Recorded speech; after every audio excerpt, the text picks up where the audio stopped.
Lundi 19 février 2018, messieurs, dames, bonsoir et bienvenue à ces 19h45 de la télévision Labari. Cela dit, le président de la République, Issoufou Mahamadou, était ce matin sur le chantier de l'échangeur Diori Hamani. Cette visite, qui est la troisième du genre, vise à s'inquérir du niveau d'avancement des travaux de cette infrastructure. Ismaël Moumouni et Ibrahim Abdou. Faire le constat du niveau d'avancement des travaux de construction de l'échangeur Diori Hamani, qui va certainement améliorer la fluidité du trafic routier sur ce tronçon. Motif de cette présence sur les lieux du président Issoufou Mahamadou, qui, après avoir sillonné le chantier, se dit satisfait. C'est pratiquement la fin des travaux. Et Inch'Allah, les travaux vont être terminés autour du 15 mars. Donc, l'ouvrage va être réceptionné dans les délais initialement prévus. Je suis donc totalement satisfait de la qualité des travaux. C'est un ouvrage, comme vous le savez, extrêmement important, qui vient s'ajouter à d'autres ouvrages qu'on a déjà réalisés dans la ville de Niamey. D'autres projets sont également en vie pour redorer l'image de la capitale.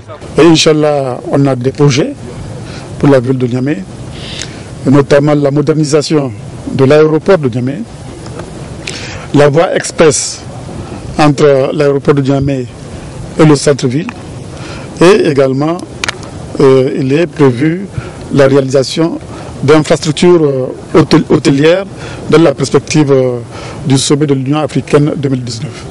Donc avec toutes ces infrastructures, Niamey va changer de visage, est en train de changer de visage et en train de changer de physionomie. Situé sur le boulevard de l'Indépendance, l'échangeur Diori Hamani, qui est à 96% du taux d'exécution à cette date, va être inauguré le 15 mars prochain. Cela mettra ainsi fin au calvaire de ceux qui empruntent cette voie. Les enseignants-chercheurs de l'université Abdou Moumouni en grève illimitée. Désormais, après le mot d'ordre de grève de 48 heures le 15 février, lancé le 15 février dernier, ils exigent toujours la dissolution de la CASO et le renvoi des étudiants impliqués dans l'affaire qui les oppose aux étudiants. Abdrazak Léo, chez Bouguisso. Les enseignants-chercheurs de l'université Abdou Moumouni de Niamey, plus que jamais déterminés à avoir satisfaction dans le bras de fer qui les oppose aux étudiants de cette même université. En effet, après le préavis de grève de 48 heures lancé à partir du 15 février passé, une nouvelle grève, cette fois-ci illimitée, vient d'être lancée. Rappel des faits. Il y avait un enseignant-chercheur qui était arrivé.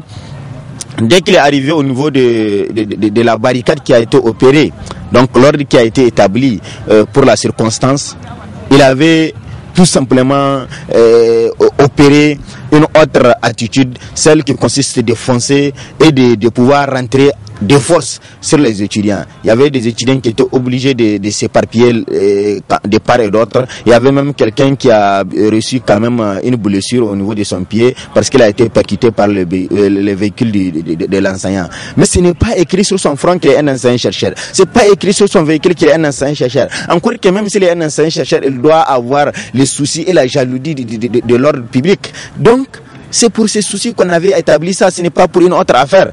Maintenant, quand il avait fait ces agissements, il est rentré de force, le bus même a failli se renverser. Il a fallu vraiment que le chauffeur arrive à pouvoir se maîtriser, à pouvoir maîtriser la conduite du bus. Et donc maintenant, il est parti jusqu'à son billet. Il est important qu'un terrain d'entente puisse être trouvé rapidement pour cette situation qui n'arrange point les deux parties.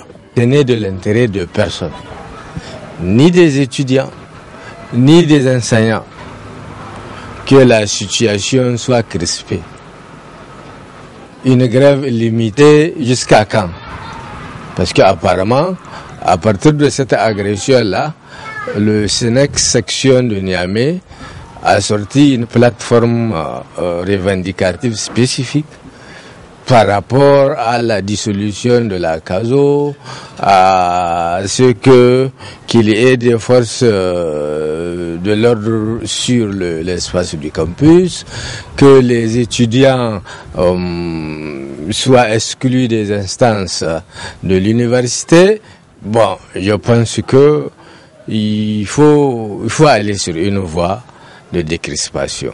Le bureau exécutif du SNEX, section de Niamey, exige entre autres pour lever le mot d'ordre de grève la dissolution de la commission des affaires sociales et de l'ordre CASO et l'interdiction de la création de toute autre structure similaire par les étudiants, l'identification et l'exclusion immédiate et définitive de l'université Abdou Moumouni des étudiants identifiés comme responsables de l'agression du 7 février 2018.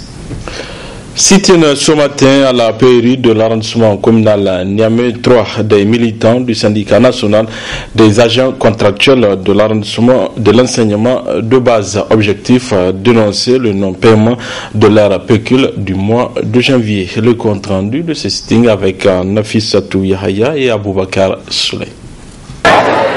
Ce sitting du syndicat national des agents contractuels de l'enseignement de base SINASEB intervient quelques jours après l'assemblée générale organisée par le dit syndicat. Au coordonnateur du SINASEB Niamey de nous rappeler les motifs de cette sortie. Ça fait 2 ans que le gouvernement est incapable de satisfaire cet engagement-là. C'est la raison pour laquelle nous avons convié nos camarades lors donc de l'AG de Diadosek à ce que tout le monde se retrouve ici au niveau de la payerie pour exiger à la payerie régionale de Niamey le paiement sans condition de l'intégralité des pécules du mois de janvier. Parce que nous avons été informés par la direction régionale que tous les États ont été engagés et que le blocage c'est au niveau de la payerie. Et Dieu merci, à notre arrivée, nous avons pu rencontrer la responsable donc, du lieu qui nous a fait savoir qu'aucun papier de la direction régionale vient atterrir sur son bureau. Donc cela veut dire que même si la payerie a les ressources nécessaires pour faire le paiement, s'il n'y a pas les papiers, vous conviendrez avec moi que le paiement ne peut pas être possible. Nous serons tout de suite en réunion pour nous concerter. Si après cette activité rien n'est fait, nous allons passer à la vitesse supérieure. Et la vitesse supérieure, nous allons user de tous les moyens légaux. Je dis bien tous les moyens légaux que la Constitution nous confère pour réclamer nos droits. Le syndicat national des agents contractuels de l'enseignement de base SINASEB décide enfin de boycotter les cours dans toutes les écoles à compter de ce lundi 19 février 2018 et ce jusqu'à satisfaction de leurs revendications. Et juste après ce sitting, les militantes du SINASEB ont marché de la PRI à l'association islamique de Niamey pour dénoncer les affectations qu'elles jugent illégales. Retrouvons Nafissatou Yahaya et Aboubakar Souley. Après le sitting qui a réuni les militants du syndicat national des agents contractuels de l'enseignement de base SINASEB, les femmes de ce syndicat ont marché pour se converger vers l'association islamique de Niamey dans le but de dénoncer les affectations auxquelles elles font face depuis quelque temps. Les motifs sont vraiment énormes. Non seulement il y avait un problème de paiement de pécule, les contractuels sont des problèmes, y compris même les titulaires, parce que des fois on te dit que les salaires ont commencé, tu pars à la période, on te dit que l'argent est terminé. Pour les enseignants contractuels, il y a ces problèmes de non-paiement de pécule et encore maintenant on vient les affecter. On t'amène loin de ton mari, de tes enfants. Certes, on n'a pas peur de l'affectation. Un enseignant, tu es appelé à servir partout. Mais il faut suivre les normes. Il faut les mettre dans les conditions de travail. Tu n'es pas payé. Et c'est à eux de les acheminer. Ils ne peuvent pas faire cela. Ils vont les obliger à aller dans leur poste. Ce n'est pas juste. Comme nous sommes dans un pays religieux, on est venu par l'association islamique. Parce que ici, ce sont les mariages qui sont en jeu. Ce sont les mariages. Ils vont séparer les femmes avec leurs maris. Il y a des maris qui comprennent et il y a des maris qui ne comprennent pas. Un mari peut te proposer de quitter ton travail ou ton foyer, ou de choisir ton foyer. Et il y a beaucoup qui vont refuser alors que le travail là, on ne te paye même pas. Il y a des mères qui ont plus de 6 enfants. Il y a des veuves. Tu n'es pas soutenu. Tu ne peux pas laisser ta famille aller en bourse de grâce. On refuse vraiment pas l'affectation. Mais ils n'ont qu'à suivre les normes. De suivre les normes, c'est ça l'important. De les mettre dans les conditions de travail. Les payer à terme échu. Donc on est venu voir ces chers marabouts, peut-être avec eux, on peut avoir un gain de cause.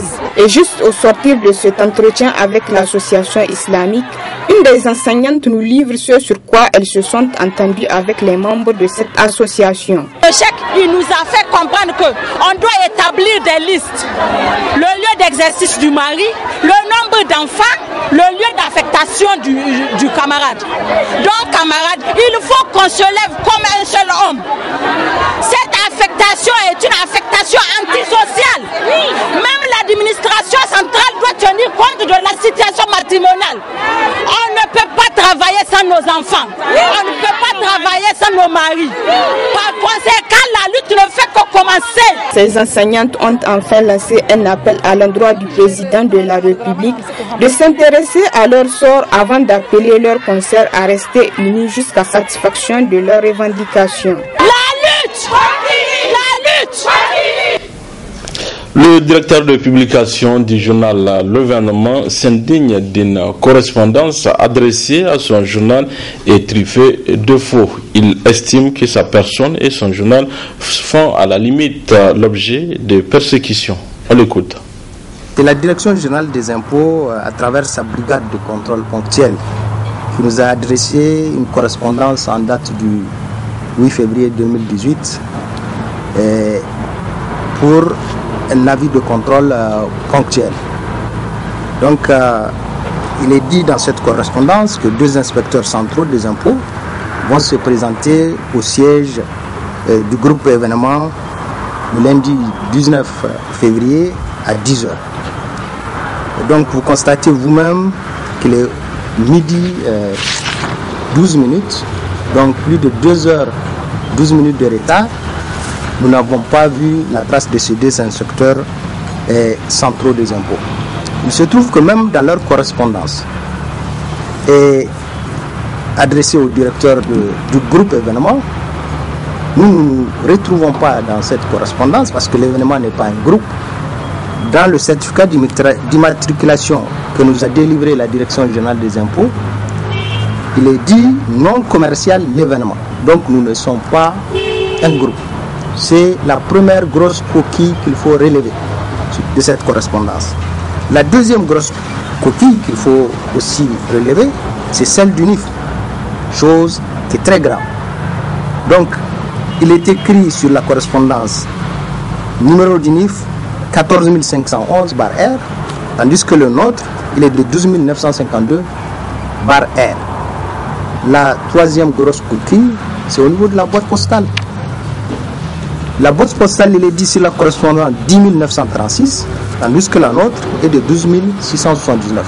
Donc voilà ce que nous avons constaté et nous avons dit que non, nous, cette correspondance-là ne nous concerne pas. Donc, apparemment, c'est ce qui a fait que ces 2 inspecteurs ne se sont pas pointés.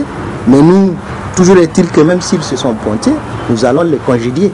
Nous allons leur dire vraiment, allez-y chercher le groupe, une autre adresse du groupe événement, parce que là, vous n'êtes pas à l'événement. Là, vous êtes à l'événement et non au groupe événement.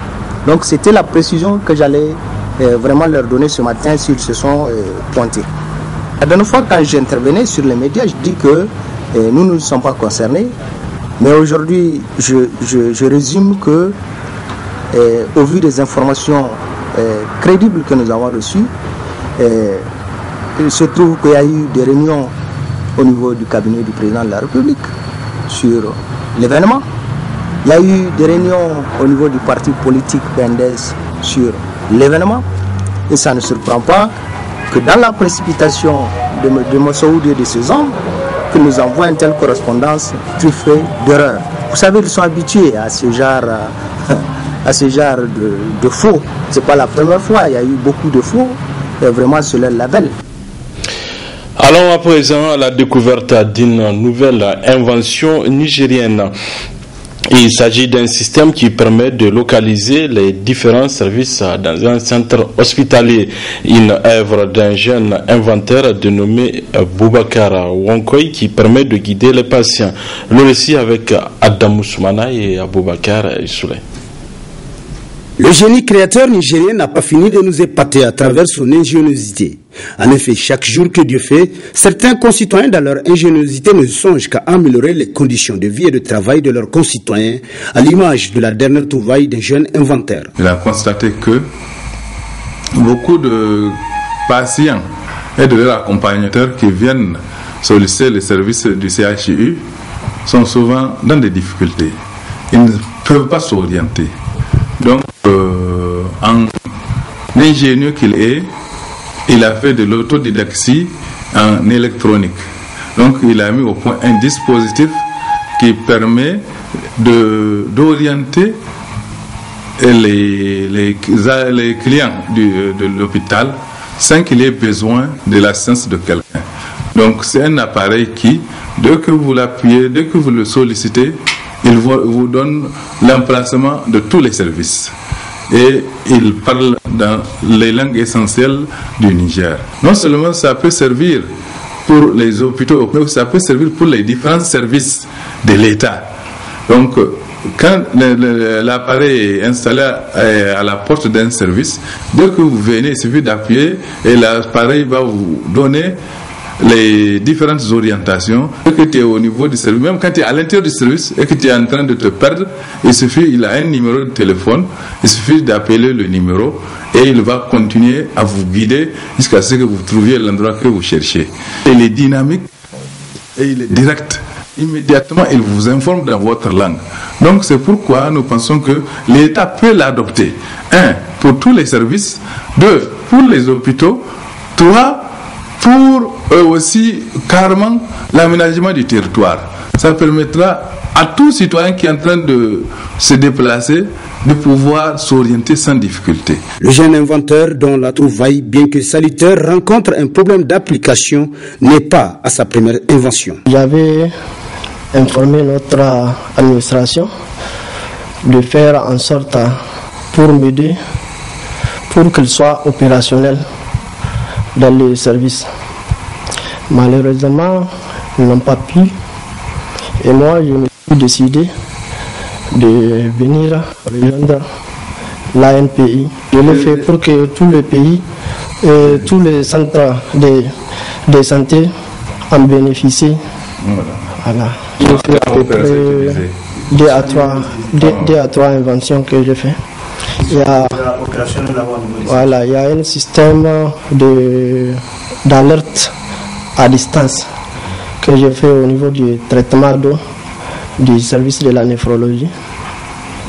Et il y a aussi un système de démarrage du groupe électrogène en cas de coupure, même si le chef n'était pas là, avec l'appareil ils peuvent démarrer. Lui aussi n'a pas été sollicité. Notons qu'avec l'Association nigérienne pour la promotion de l'invention et de l'innovation, c'est aussi la recherche de l'autosuffisance alimentaire à travers des expérimentations très poussées qui n'ont rien à envier à celles des centres de recherche de renommée nationale, voire régionale. L'Agence pour le pèlerinage et la Oumra Ambali Voyage a organisé une formation en sécurisme à l'intention de leurs encadreurs. Objectif, outiller suffisamment les encadreurs pour prendre en charge les cas d'urgence avant l'arrivée des équipes médicales. Compte rendu avec nos confrères de la télévision Bonferré. Une journée peu ordinaire au service d'aide médicale d'urgence. Et pour cause, les encadreurs de Ambali Voyage y sont venus apprendre les techniques des premiers soins. Il s'agit pour le groupe Ambali de renforcer les compétences de nos encadreurs en matière de secourisme. À partir de cette formation, c'est que nous avons doté nos encadreurs de compétences nécessaires pour faire face à leur mission. Les professionnels du SAMU, dont le métier est justement le secourisme, ont trouvé chez les encadreurs de Ambali Hajj et Oumra une oreille attentive et un esprit propice à l'apprentissage.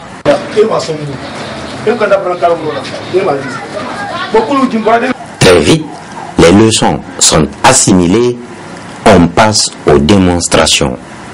Le chef encadreur impressionne les formateurs par ses capacités d'assimilation. Maintenant, je regarde la poitrine.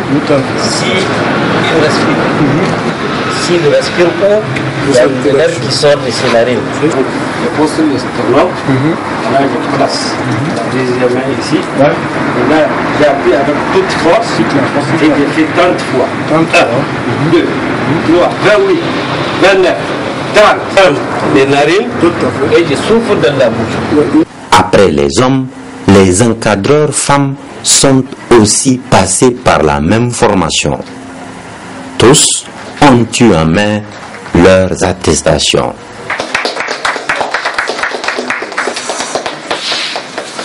Au-delà des pèlerins de Hambali Voyage, cette formation en secourisme est une œuvre d'utilité nationale, voire universelle.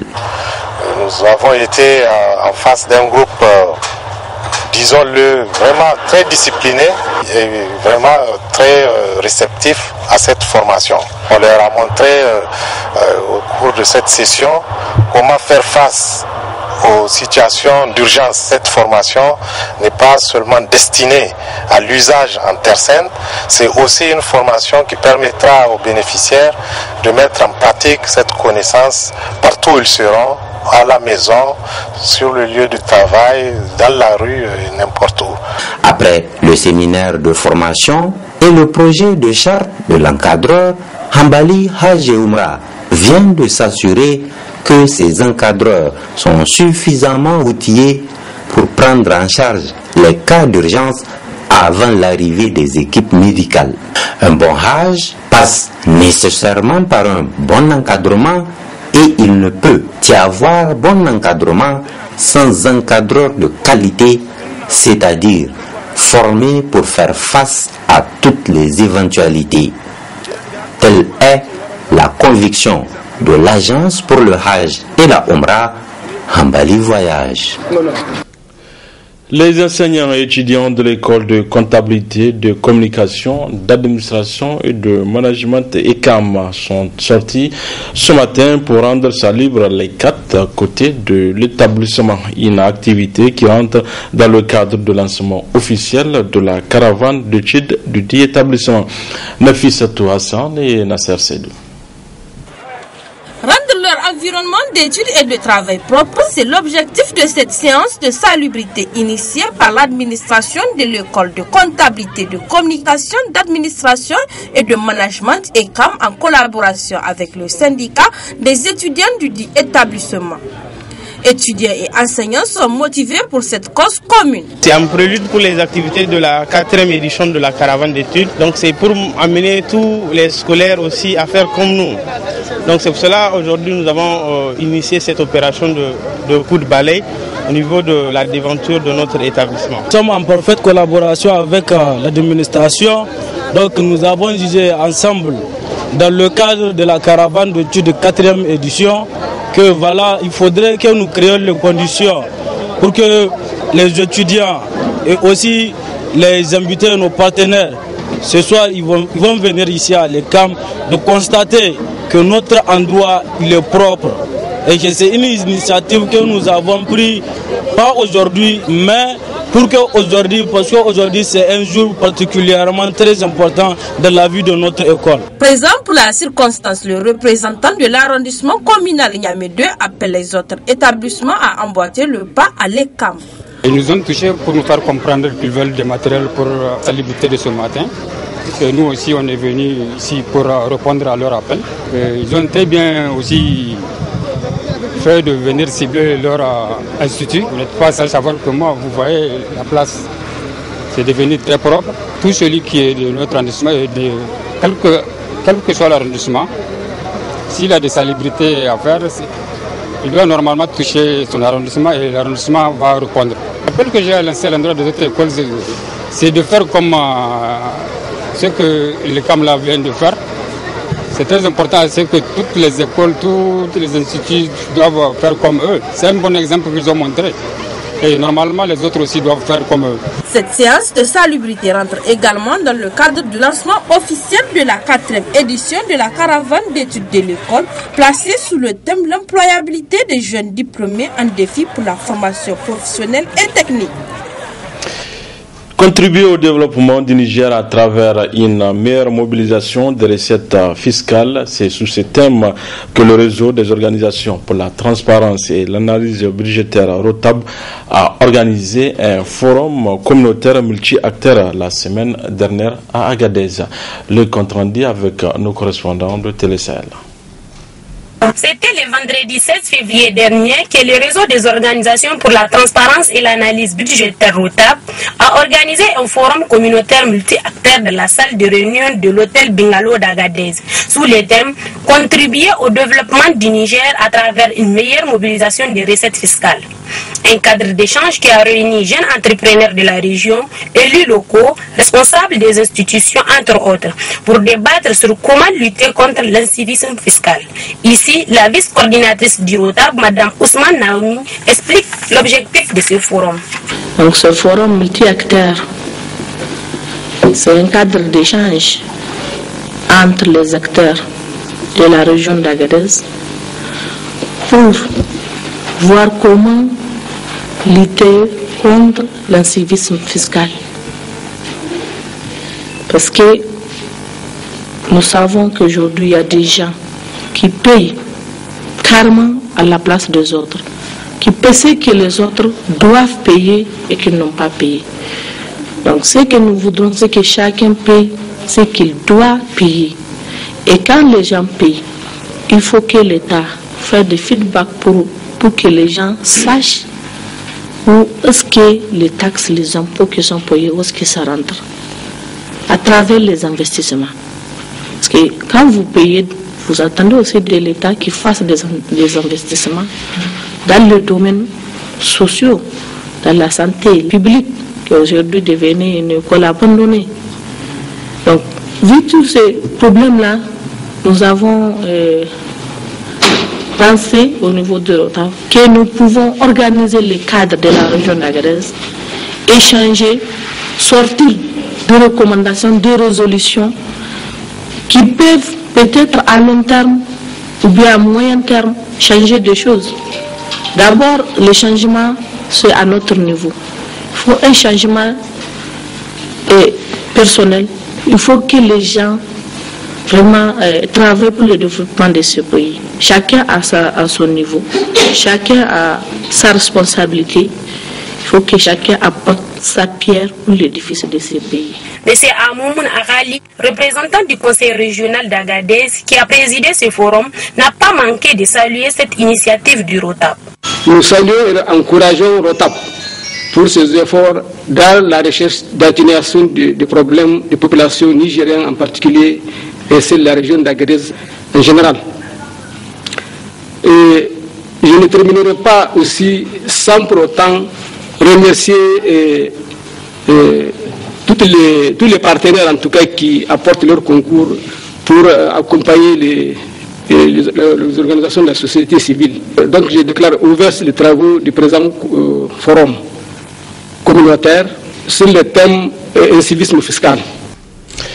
Voilà, messieurs, dames, c'est tout pour ces 19h45 de la télévision Labari. Merci à vous de l'avoir suivi. Au revoir.